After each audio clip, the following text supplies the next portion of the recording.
So what do you think about also the African EU summit that was also turning its focus on immigration? Because this is an immigration problem, and we've not been able to solve the immigration problem for the longest time. Yes, absolutely, it is, and there are some worrying signs that European powers are looking to use local groups, and potentially including armed groups in southern Libya, to run transit camps. I mean, these are the kind of propositions that are around. So it shows the real dangers in a clumsy reflex action by the European powers who are just concerned to cut off migration. It shows that this can have terrible consequences in third countries. Well, we didn't get to know what was the outcome of the African EU summit with the immigration. I don't know what resolution they came up with, Erastus Omwencha. Maybe you can bring us up to speed if you're privy to any information that actually came from there. Well, I haven't seen the actual communique, but what was in the public domain was very clear that the summit was very much preoccupied with what is happening in Libya. In fact, it became the overriding, preoccupation of that meeting. And as Richard has said, you see, if you go back to the crisis in Libya, it was actually as a consequence of the UN Security Council and the European powers that mishandled that project. You remember that at one stage the African Union was very clear in saying that if the situation that was obtaining in Libya, if there was violence and also violent transition, Libya was to descend into this kind of situation. So this is according to what had been predicted. And so the Europeans now find themselves in a very awkward situation, and they are treating the symptoms and not the causes of the problem. As he says, part of their solution, and this is what was also coming out of the meeting in Abidjan, is to provide resources for those African countries that are the routes through which these migrants move, to have camps where they hold these and maintain them, because their problem is that they shouldn't reach Europe, but they can stay there. And that, in some of those camps, the situation is unacceptable for any human being. And because of that, of course, people are even willing then to go on to any extent to leave those camps, and they find traffickers of human beings who are now selling them in Europe. My worry is that in this day and age, there are people in Europe who are ready to accept to receive slaves. That is a painful record that we have gone through, and we should be closing it. But as you said, in this day and age, it is rematching. And so it's a crisis that is of the making when, led by the powers, including France itself, they attacked Libya and overthrew the government, and this is now what we have. It is now a country that is run by militias and all sorts of groups. And so the first thing should be to stabilize Libya and give really serious economic support to countries, that you can have economic transformation, that you don't have these people living. The answer is not painkillers. Just have money for camps and have money that you can be able to keep those people within the borders of Europe so that they don't reach Europe. And of course, the debate has been, yes, maybe Libya would have been a better Libya with a benevolent dictator that it had than, of course, being run by militia right now and what it is today, right? Alluding to, of course, Colonel Gaddafi, right? He had his good side and he had his bad sides as well. But people say, of course, we don't know that the good side that he did for Libya, it was a stabilized country, it was a flourishing country on all metrics of the economy. But right now, it is a shamble of what it used to be. Debarl, in the 21st century, it's extremely sad that human beings are still being peddled around like merchandise, sold for $200, $300, $400. And this has been going on for a while. In 2011, before the intervention in Libya, I wrote an opinion piece warning against potential Balkanization, the collapse of the state of Libya. and the implications it's likely to have, not just within Libya, but in Africa and Europe, for the whole world. The irony with our European friends and partners is a lot of times when they're obsessed with capital, and at that time they're obsessed with oil, nothing else made sense. In fact, following the overthrow of Gaddafi, Sarkozy was thrilled. And our good former Secretary of State, Hillary Clinton, infamously said, we came, we saw, he died. Now, finally, chickens are coming home to roast. It's not a good picture. Now, the truth is, it doesn't matter how terrible sometimes a leader is. Our societies, and especially in the developing world, they tend to be multi-ethnic and multinational. And they tend to be held together by certain mechanisms. Now, if you want to move away from this mechanism, you have to have a managed transition. Yes. That didn't happen. Now, today, in 2011, they were more focused and interested in the oil.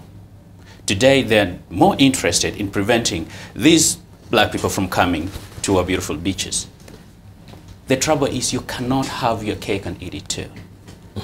And decisions such as the ones that were made in 2011 should never be repeated again. Unfortunately, you've seen attempts for this to happen elsewhere, in other countries, even in the Middle East, without actually understanding, having a basic understanding of the dynamics of the country, of the societal infrastructure and the framework, and what informs the governance of that country and loyalties, which is so divided normally. So I'm just hoping that going forward, the new president in France and other European leaders recognize and at least pay attention to the realities of existing realities in these countries before they make intervention, because they're so trigger happy when they don't like somebody. But after they do the mesh, they are very, very slow at actually fixing it. If you break it, you have to fix it. And the message by African leaders should be, you broke Libya, you have to participate financially, morally, and militarily in trying to fix it. Stabilize Libya, because without stabilizing Libya, even fighting Boko Haram in West Africa is going to be a challenge. Part of it because Boko Haram got a lot of weapons from Libya. Yes. I think you guys remember that. Yeah, and it has messed up the entire of the Western African region. This has to stop, and the leadership on this continent also has to stand up and be counted. The Ghanaian president the other day gave a very eloquent speech. That's what I thought during the Emmanuel Macron visit. I just hope he follows through, and that every other African leader recognize that it's about time we solved our own problems. We stopped extending the baking bowl every day, and we fixed our own security, because the absence of consensus within Africa itself is partly what actually led to that type of intervention in Libya. All right, and of course we shall discuss the visit of Emmanuel Macron to Africa, and of course the Anglophone zone of Africa and what it really portends. There were a lot of protests as well from Burkina Faso when he announced his visit. So we'll look at that much later in the course of the program as well. Let's hear from Professor Midamba. Debarl, this issue can be looked at in three ways and also can be solved in those three ways. Number one, it is high time that Africans take care of Africans. No one can justify why a group of Nigeria will leave, go through this desert, isolated area, and cross over to Europe in a really tragic place. Nigeria can take care of its own people. And the reason why they're leaving and tracking must be understood from Nigeria. There are other African countries that are much more in dire need, again need to be addressed collectively from African standpoint. Not necessarily react like what they have done recently to the sale of human being in 21st century. It's become so horrible. But again, what fundamentally have they done about the situation? The secondly, Europeans and Africans need to have a mutual way of dealing with each other. forget Scramble for Africa and all these other things that are going on. But there is need to be fundamental understanding what Africa need, what Europe need, and how we can prevent the situation.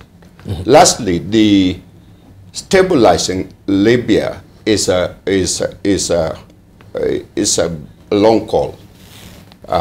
This is a tragic foreign policy mistake by Americans that thought that regime change can bring the kind of outcome, that desired outcome. And of course was Europe-American interest. Libya is is a no man's land, and it's going to continue like that for a while, until perhaps a strong man come up again that can stabilize the situation. But imposed leaders in Libya itself cannot work. All right, maybe we can, yes, let's hear from Erastus. You see, the crisis in Libya cannot be isolated from what had happened in Iraq. And actually, this was the very basis of at least the African Union, where I knew the case very clearly, had argued with the Western powers that seeing what had happened in Iraq, where again the superpowers came back to say, well, we moved into Iraq under false information.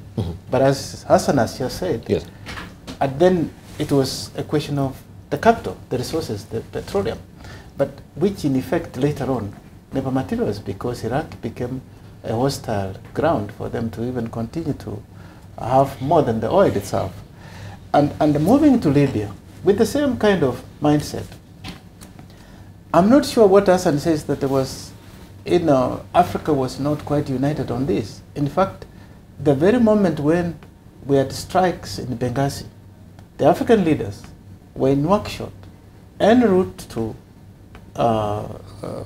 Tripoli to persuade Gaddafi to step down and provide for a smooth transition. And I quite agree with him that if you bring in external solutions without understanding society, you lead into chaos. And the situation there is going to take quite a long time because Libya is now balkanized, not only militia groups and what have you, but also tribal. And so now going to put together, it's going to take a long, long time. And so we are in a long haul, a crisis that will continue to haunt the continent and globally. And don't you think the intricate tangled web of illegal firearms also operatives are really taking advantage of this? Or could it be also that there is a deliberate attempt not to really stabilize Libya and other nations that are worrying right now because of infiltration of illegal arms? Richard? Yes. Sorry, I didn't quite get it. Yeah, I'm asking, do you think right now the infiltration of the illegal arms is rife because most of these countries like Libya, Yemen, and stable countries that we have here in Africa, yeah, it's like that because there's a slow uptake of not to stabilize these countries so that we can have a fruition of this illegal firearms movement? Well, firstly, there is a huge problem of the movement of small arms initially out of Libya, and that was a factor in the collapse of Mali. So in a sort of irony of history, yes, France has been picking up the pieces in Mali, and we'll come back to that, I'm sure. And part of the reason Mali collapsed was the return of Malian fighters who were close to Gaddafi and the influx of a load of weapons from Libya into Mali. That's been a huge problem. Right now, the flux of weapons is actually going back into Libya because there's a demand for weapons in Libya because there is the law of the gun pertaining there, and in particular in the south, and in particular around the oil fields in the south that have become sort of criminalized, as in Iraq, indeed. So certainly the issue of small weapons is very, very important. I'd just like to add, and I absolutely accept what all the other panelists have said about the mistakes that were made by Western powers, and you would have thought they would have learned their lessons from Iraq. I absolutely agree with that. But I think there remains a problem of what happens to countries that have been under authoritarian leaders for decades. And I think that they do create these internal dynamics which can become very destructive after they leave. And I don't say that to, you know, get away from the responsibility of people who intervened with no follow-up plan. That's really the point. But nevertheless, Libya is not alone in being a country run for a long time by an authoritarian leader, which then has major problems holding itself together in the aftermath. Right, Erastus, on that particular front, especially with the African Union right now, what sort of policies and directives as far as illegal firearms or small illegal firearms are concerned? Africa has been leading in the process of eradication of illegal arms. But of course, you see, when you looking at the issue of arms, you're dealing with issues of supply, demand, and of course, there are middle people who are out for this kind of business.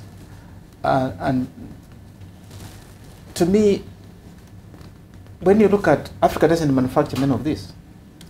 And where are they manufactured? Are we saying that in Europe, where they're manufactured, or in US or wherever, or Russia, nobody knows where these factories are? So there hasn't been a genuine partnership globally to address this problem. And because of that, you see, again, going back to what Richard has just said, how did we end up with this problem in Libya? The soldiers that were left, the armed forces that were removed from Iraq, they formed into what now we know as ISIS. And they moved across, and they are controlling that territory. And they are now, split and mutated and formed many other groups. All these groups are in demand of weapons. And so there is going to be a serious problem to address it unless you go back to the basics. What Richard says about the fact that, yeah, you have what you call autocratic leaders in Africa or wherever globally. Why has it been that all these forces then focus on Africa? I mean, autocratic leaders are not only in Africa, they are all over the world. Sure. But we don't see this kind of approach. And as Hassan said, you have to understand the local dynamics. It's not that Africa is content. Africa says we have arrived, we are at peace. We all recognize that it is a process and we are working on it. But the answer is not to come and disrupt and then cause the problem worse than it was originally. All right. Yeah, I'll make one comment, then contribution. What you're saying is very important. Now, not all autocracies end in civil war. And at the outset, I did mention managed transitions, because when you understand the dynamics that informs the governance structures, social, historical, and political, you can still be Cuba and still have, survive post-Castro. You don't have to go through civil war and stuff like that. But anytime there's a violent removal of a leader, it creates sections or segments of populations that feel they've been hurt, that feel they've been violated. They want to rebel against the system. Today in Libya, we have 3-4 governments right now, several. And those factions are not about to actually come together anytime soon, in part because there has been so much damage, there has been so much bloodbath that it's so hard to heal these wounds. Now, you did mention that we have a big problem, a huge problem with the proliferation of small arms and light weapons. Most of our attack in this country, whether it's Garissa or Westgate Mall, were done by this. We don't really make AK-47s. And so I don't think there's been a genuine and forceful move by the international community to actually rein in arms merchants and countries that will take any back on any day to actually sell arms to countries in conflict, regions in conflict. Today in this country, we're facing a serious problem. It's not just about the terrorists. Even our pastoral communities, it's so easy to get guns. And you've seen what is happening, whether it's like Libya or elsewhere in the country. It has to be addressed. And as a continent, or even as a country, we need a clear policy towards actually eliminating eventually the proliferation of these arms, at least within our borders, because sometimes we can't control what goes on outside. But at least we have some little control about what goes on internally. All right, let's hear from Midamba, then we'll move on to Israel's Prime Minister's visit to Kenya and his intention to also be an observer in the African Union. Debarl, as a continent, African continent, is very vulnerable to infiltration of small arms. One has to understand how military-industrial complex work. The weapons that are absolute, that have been manufactured for years, that need to be sold somewhere. Willing buyer, willing seller. And the middlemen are all over the seas looking for opportunities. Opportunities are small conflict that are happening. And there are numerous conflict in Africa. And that's the reason Congo, one of the most potential wealthy country in the world, cannot be stabilized today. And therefore, we're dealing with it in Kenya, as Hassan just stated. The small arms are worse in Somalia. It's all over Ethiopia. It's all over our northern part of the country. And how you're going to stop it is a much, much complex issue than saying and doing. Go ahead, Richard. Just quickly on the small arms, of course international trafficking of small arms is very important and it's been highlighted, but it's also worth saying that many, or even I would estimate most of the small arms in the Sahel of West Africa and in bordering countries to Libya are actually from government stocks that were legally sold to governments. The governments either have fallen apart, as in Libya, or they have very weak control of their arms stocks. You know, you might see soldiers who sell their arms, or you might see insurgents who take over barracks, and that's actually the source of the majority of light weapons in West Africa. That's true. Right. All right, maybe we can also couple this particular Libya situation and, of course, we know the flash of interest of France in Libya with Sarkozy, you mentioned before, and also Emmanuel Macron. He was actually on the front page of the Time magazine. This was last month, the next leader of Europe. But you can see the visits that he made in Burkina Faso. We had a lot of protests there, and we'll show you much of that in the course of a program. So there is a reconfiguration of France's foreign policy.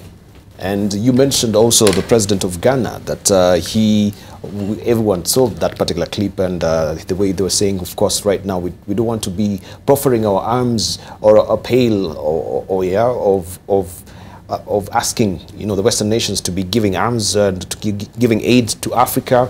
We don't want to be neo-colonized. We want to be free. We can actually drive our own agenda as well. Let's talk about his visit to Africa and the way it was being received also, especially by the people of Burkina Faso who are protesting. Let's begin with you, Richard. Sure. Well, Burkina Faso has a particular history. It's quite interesting to reflect on this. They had a leader in the 1980s who was very anti-colonial, and he pressed back on France, and he was killed.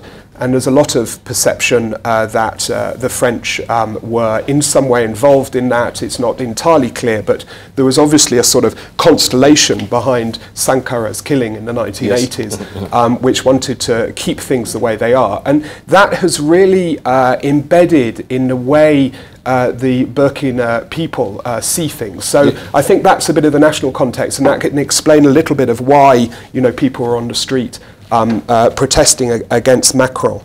On the other issues in Ghana, I mean, of course, the speech of the president was great, and I've seen it being, you know, widely approved. But we must remember, of course, that Ghana is a relatively rich country doing quite well, and we can say the same now about Ivory Coast. There's lots of economic potential there.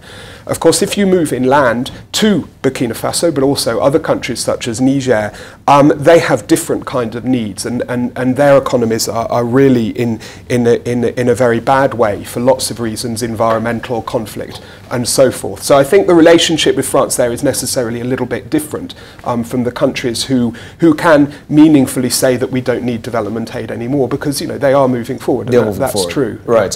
And so there is a different face of France that people are seeing when they come to Africa. It's a sort of a destabilization. They want to keep it that way. We've seen the same happening in Rwanda, happening in Angola. We've seen also now Ghana with what now the president was saying as well. So what does it portend for France? Well, I mean, just quickly, I mean, I'm not here to defend France at all, and we've talked about Libya, but in places like Mali, they have actually been doing quite a tough job trying to keep these countries together, and also fighting some really quite nasty terrorist groups who I think we all would agree that that's an important thing to do. To note out. Yeah. Yeah, right. Thank you. Erastus. The situation Africa and France relationship is a very complex matter, particularly for France, which is a major colonial power, and which has got, out of the 55 countries, majority of the African countries actually are Francophonie. And most of those countries don't even have a central bank. The central bank is in Paris. I mean, can you imagine you being here in Kenya and the central bank would be in London? How would that be 60 years after independence? And of course the political influence, because of these numbers, France makes sure that whatever, if you keep this closeness, you wield a lot of power. I am not sure that what Richard is saying at the moment, that yes, the Western African countries like Niger, Mali, they are doing a lot on peace and security. But why are those countries in this state? Look at, for instance, Niger. They have access to uranium. But where is that uranium going? And what has happened of uranium? And you can mention all the countries. In fact, if you look at the constitutions and the process of many of those countries, they literally have to seek France's approval before they can have somebody else to come and exploit it. That is not a very good relationship. There's no question about that. France has done a lot in the continent, and we cannot write that off, private sector from France and the rest. But France needs to move beyond, and that's why I fully concur with what the president of Ghana was saying. In fact, what was not said is more important than what he said. What he was in effect saying, don't keep us in this relationship of having to beg you. Please move us beyond this relationship of keeping us as beggars. But the paradox is that in a way that reflects what the French presidents have been saying, because there's this tendency of French presidents to do a big speech on Africa when they come into power. I've never quite understood why they feel this compulsion to do this. But what they often say is, we need a new relationship, we need to move beyond the France-Africa thing. So the discourse is there and the intentions are there. But I think, as you point out, there are quite strong structural ties between these former colonies and Paris, and these create a load of expectations and a load of relationships which are quite hard to renew, in fact. Right, let's see from Dr. Hassan, because also Cameroon is on the horn of dilemma as well. Should we speak English? Should we go the French way? We want to secede. The English-speaking part of Cameroon wants to be English, and the French part of Cameroon wants to keep it French. I don't know. If I were in West Africa, probably have said there is some sort of juju that actually the French did to the Francophone countries. Talk about Cameroon. The Anglophone part, which now wants to call itself Ambazonia, right? Yes.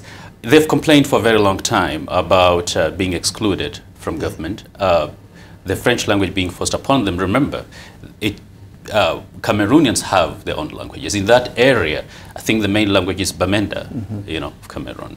And they have a local language, but here they are fighting on what foreign language should we actually adopt. Now, France do not have a very beautiful history actually on the continent, despite all the glamour and the glamorous speeches sometimes they give.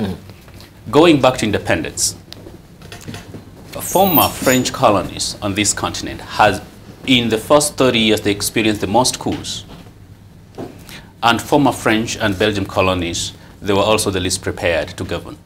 Congo by 1960 only had 9 graduates. That's appalling. Understand? And they left structures in place that literally made them subservient to France, to the extent that if you're president and you face any trouble, then the French troops are supposed to come and save you. And that has continued for a very long time, and you still see interventions, even in the Cote d'Ivoire, in Ivory Coast, and other parts of the continent. It's an extremely unhealthy relationship. Now, Macron can give a beautiful speech. The trouble is Sarkozy and Hollande, they said the same thing a couple of years ago, and nothing changed. There has to be a fundamental shift, but also that has to be driven by the willingness of African countries to actually change course, especially the former French colonies. And some of them still haven't. That is why, look at Paul Biya. Has been around since I think I was in first grade. You know, and to challenge Paul Biya right now is virtually impossible, in part because he's in the good books with Paris. So it's extremely difficult. So it's so hypocritical to preach democracy when we are actually supporting dictatorship. Some of these people are very good at breaking things, but not good at fixing them. Right. All right, let's hear from Professor Midamba. Debarl, let me take the global picture in explain the context of what we're talking here. Emmanuel Macron is the 8th president of the French Fifth Republic. And the youngest. Yes, he's young. He's not part of the old establishment.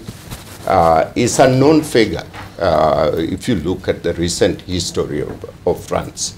And so he has a potential to do something that none of the previous president from the colonial days has done. And here's the point. France is not a global power without Africa. There is always been tied to Africa that make it much more eminent on the global scale. France definitely has to play a critical role in war against terrorism and Islamists. Right now, France has about 10,000 troops in the Sahel area, and that is very important in the global strategy for fighting terrorism.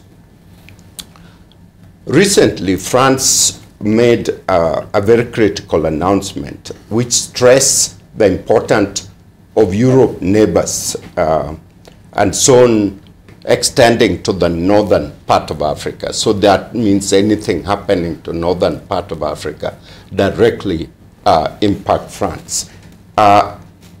Next is economic consideration. The French economy is on the doldrum, and Africans' economies are healthy and improving, and the relationship between Africa and France become very, very critical. 21st century scramble for Africa is real. Yes. Folks are coming back to Africa, including China, which was not in the picture before. And therefore, France like to create its own hegemony in this scramble. What is going to happen? Unknown. What role will they play? Unknown. So we're really waiting for clear indication from Macron in terms of what is the French policy toward Africa. Right. Yes. No, just on the economy, of course, the scramble for Africa is real. I mean, we're in an international economy and so forth. But I think we have to differentiate a little bit. Countries like Mali and Burkina Faso are certainly not central to the French economy, notwithstanding the uranium issue, which you mentioned. The country that has done the most trade with France since the 1970s is Nigeria. Yeah. The African country. So, you know, different countries have different positions in that. That's correct. Right, thank you. Right, I want to draw your attention also to what is on the front page of East African this week.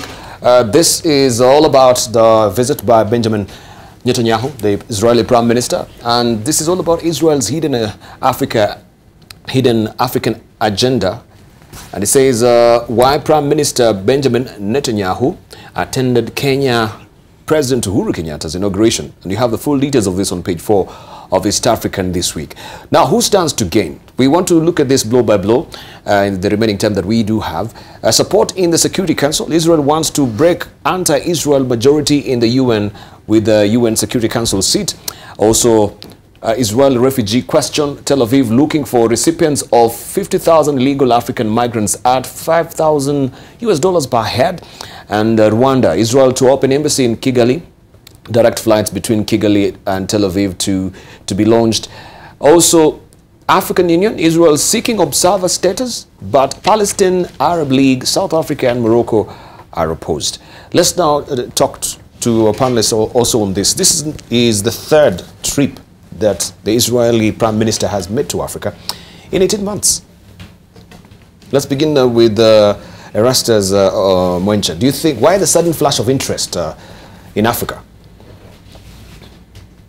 Well, I am not sure you can say that Israel is certain influence in Africa. There is a sudden influx. Interest. Interest. Yes. It's been happening, but albeit on a very low level, and perhaps now is visible. Perhaps you might wish to know that in the recent past, Israel Prime Minister was the first to address the ECOWAS summit.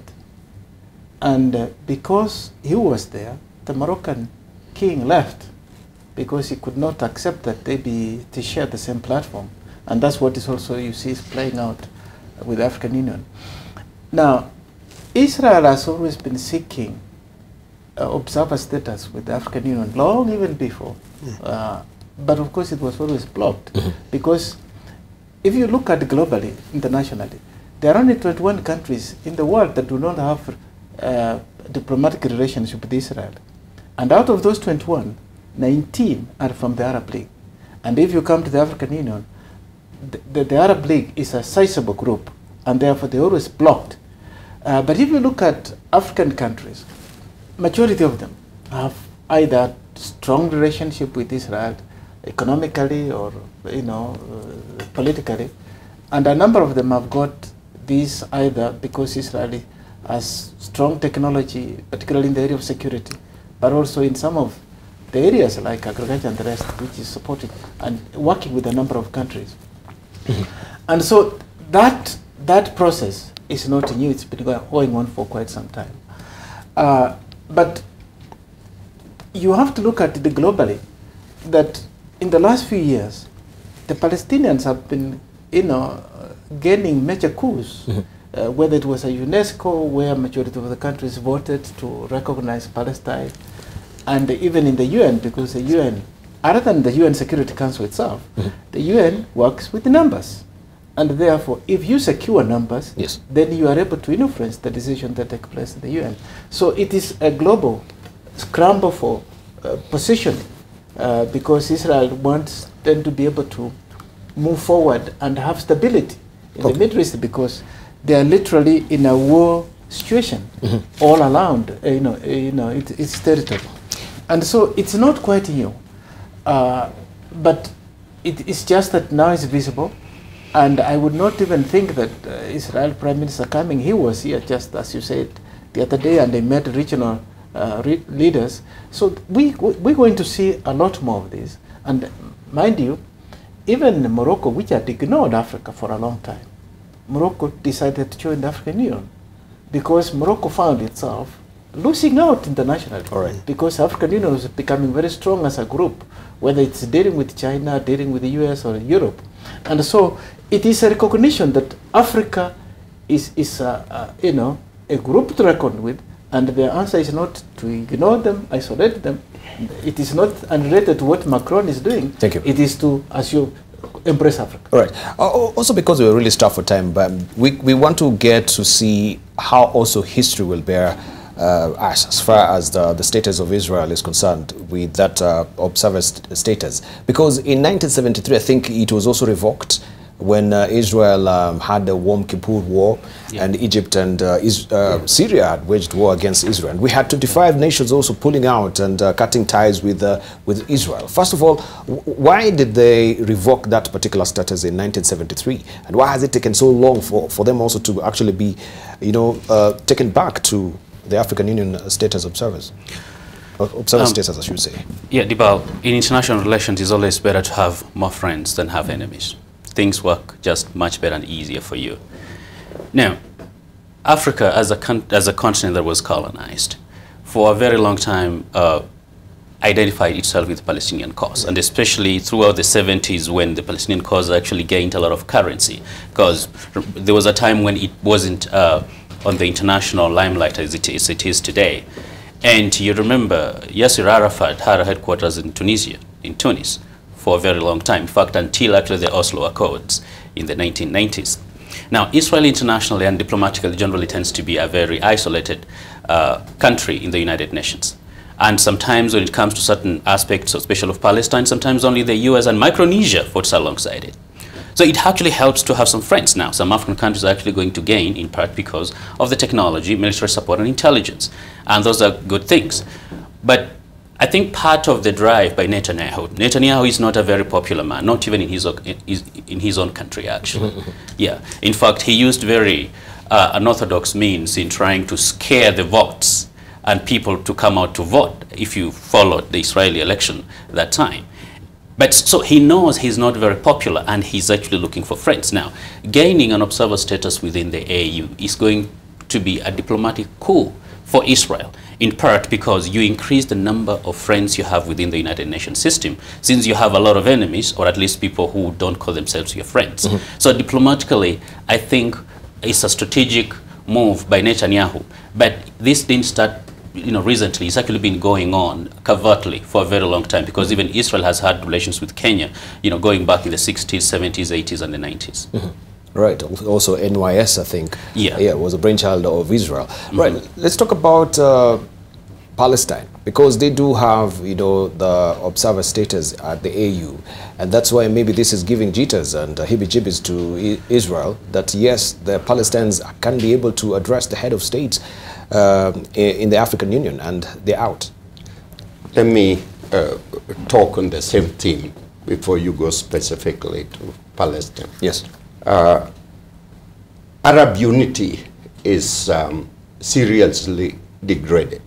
The Northern African and the Arab itself is no longer united, about to fight each other. There is a lot of communication taking place between Israel and Saudi Arabia right now. Much more exchange of interest and information. And thirdly, Africans are actively looking for new realignment, given the US posture and European postures. And China is coming in very aggressively into the picture. So the question is, Netanyahu is looking for opportunity, and he sees this is the right time to have Africa united and actually acknowledge, number one, the state of Israel, and actively have active relationship with the state of Israel. I don't see any problem with that at all. And it is the right time that Africans also wake up, because Africa is basically two zones, the northern zone and the rest of Africa. And the rest of the Africa cannot be captive of the northern zone. We must work for the best interests of Africa. What needs to happen is Africans need to be very sophisticated in this relationship. Israel has high technology in agriculture that can transform the continent of Africa. But we need to be able to give and take in a much more sophisticated way than sit back and be in a reactive posture. Right. Let's hear from Richard. Sure, thank you. I mean, my fellow panelists have really said it very well. I think there is, underlying this, there is a fundamental sympathy for the Palestinian cause in Africa, and that's historically the case.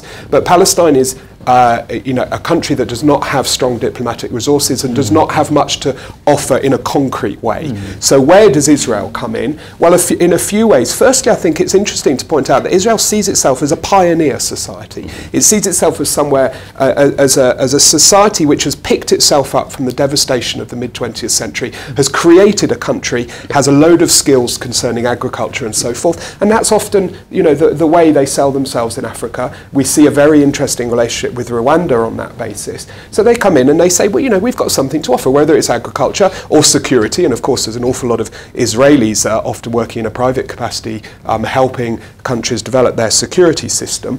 So they have little bits to sell. And of course, my panelists have said it very well. They're after support. In the UN, of course, a very small, poor country in Africa has one vote, just as the US has one vote in some circumstances. So that can be important as well. They're looking for allies. The flights thing is interesting, isn't it? Direct flights from Rwanda to Tel Aviv. To Tel Aviv, yes. Yeah, there's quite a few countries, Turkey, Morocco, who you know, the direct flight is the entry point, isn't it? It's saying we've arrived, it's saying we're here. Whether they're commercially viable or not, we'll see. Sometimes they are, sometimes they're not. But it's the sort of way in, isn't it? Quite an interesting comparison there. Right, but what do you think also that the two countries recently agreed on a $5,000 US per head price for African migrants that Kigali will accept? Help Tel Aviv deport about up to 50,000 mostly illegal Sudanese and Eritrean refugees, right? Is this a fig leaf or sort of, I don't know, the exchange that you pay for this? I don't understand this arrangement between Kigali and paying, you know, $5,000 per head for you to now deport some refugees back to Kigali. As you mentioned, they have a long, the history goes way back. Yeah, the history of Israel and Rwanda, as I say, is particular and quite strong. I don't know Israel well enough to, but you know, I assume they perceive themselves as having a migration problem, as other European countries do.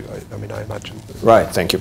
Well, okay, just a minute now to just talk about a minute, because we're closing up and we didn't have time to expound on that. I think moving forward we will do that when we get also the right people to be on the panel from Department of Immigration, also to tell us about this open door policy that the president made. What does it portend security-wise for Kenya? Very briefly, let's begin with you, Erastus Omwencha.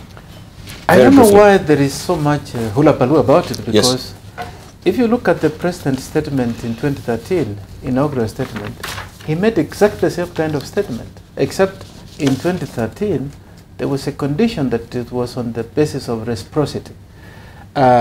In any case, if you look at where Africa is going, there's a protocol that is taking us in that direction. If you look at Africa cooperation is very weak, and therefore is promoting Africa. I agree with what Njoka said from the ministry, that really it's trying to treat it as an issue that will open the gate for terrorists to come in or criminals is a very weak argument. Criminals will always find a way. I mean, when Europe agreed on open borders, people were worried in Europe that, oh, you will have the Southern Europe moving to Northern Europe because they are poorer. It never happened. And so that concern to me is not what the president pursuing is in line with the African Union policy. It is also good for Kenya, and I don't think it should be of major concern. Thank you. Thank you. I want to thank you.